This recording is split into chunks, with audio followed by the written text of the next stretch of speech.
واقعی عقلمند خواتین اس بیان کو سنیں گی تو وہ جو مسکنسپشن پیدا کیا جاتا ہے کہ جناب اسلام میں عورتوں کو آزادی نہیں ہے، جناب اسلام میں عورتوں کے لیے گھٹن ہے، اللہ اکبر، ذرا پہلے اسلام سے پہلے کے حالات پڑھو اور اس کے بعد اسلام کے آنے کے بعد عورتوں کو کیا شاندار مقام میرا دین دیتا ہے۔ اللہ کے نبی نے دا بیسٹ لوگوں کی جب مثال بیان کی، بہترین لوگوں کی مثال بیان کی، تو نبی پاک فرماتے ہیں، ترمذی کی حدیث ہے، سب سے بہتر وہ ہے جو اپنے اہل کے لیے بہتر ہو، یعنی اپنی فیملی کے لیے بہتر ہو۔ اور آقا فرماتے، سنو میں تم سب سے زیادہ اپنے اہل کے لیے بہتر ہوں۔ نبی پاک سب سے زیادہ اپنی فیملی کے لیے بہتر۔ نبی پاک علیہ الصلوۃ والسلام سے ایک شخص نے پوچھا، حضور شوہر پر بیوی کا کیا حق ہے؟ تو آپ نے فرمایا، جب وہ کھائے یعنی شوہر کھائے تو بیوی کو کھلائے، جب لباس پہنے اسے بھی پہنائے، اس کے چہرے پر نہ مارے، اسے بدصورت نہ کہے، اور اگر سمجھانے کے لیے اس سے علیحدگی کرنی پڑے تو گھر میں ہی علیحدگی کرے۔ اللہ اکبر۔ ایک بار حضرت عمر فاروق رضی اللہ عنہ کی بارگاہ میں، سنیے کا بڑا دلچسپ واقعہ۔ سیدنا عمر فاروق کا کتنا بڑا نام ہے، آپ کے جلال کی،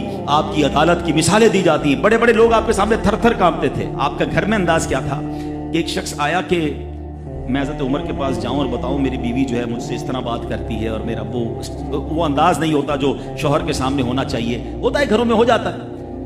تو حضرت عمر کے دروازے پر پہنچا نا، تو اندر سے اسے سیدنا عمر فاروق رضی اللہ تعالیٰ عنہ کی زوجہ ام کلثوم رضی اللہ تعالیٰ عنہ کی ناراضگی کی عالم میں گفتگو کرتے ہیں، وہ حضرت عمر سے بات کر رہی تھی۔ وہ شوہر سوچنے لگا کہ میں تو اپنی بیوی کی شکایت لے کر آیا تھا، حضرت کے تو گھر کا بھی معاملہ ہی ایسا ہی ہے۔ تو وہ کہتے ہیں میں واپس ہونے لگا، حضرت عمر نے بلا لیا، کیوں آئے تھے؟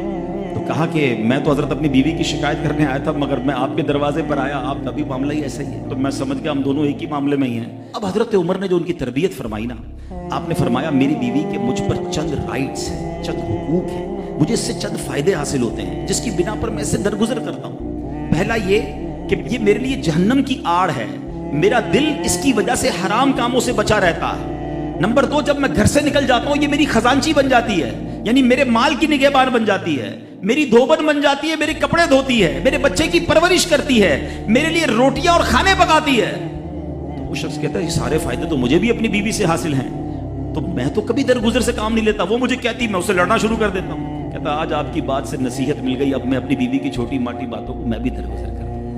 کتنی پیاری بات بتائی، ہم وہ ساری باتیں بھول جاتے ہیں، ایک غلطی پر پکڑ لیتے ہیں، ایک غلطی پر ڈانٹتے، ہر غلطی پر جناب ایسا نہیں ہوتا، ہر غلطی کی سزا سزائے موت نہیں ہوتی ہے، ہم غلطیاں نہیں کرتے۔ اگر جس طرح ہم اپنی بیوی کو اور غلطی پر ڈانٹتے وہ ڈانٹنا شروع کرتے پھر کیا حال ہوگا؟ تو ایسا نہ کریں، وہ بھی دل رکھتی ہے، ہم نے کسی انسان سے شادی کی ہے، کمپیوٹر سے نہیں کی، ٹھیک ہے نا؟ تو کمپیوٹر بھی آج کل وائرس آ جاتا ہے، تو وہ تو انسان ہے، غلطی ہو گئی کوئی بات نہیں۔ تو سبحان اللہ، اتنا پیارا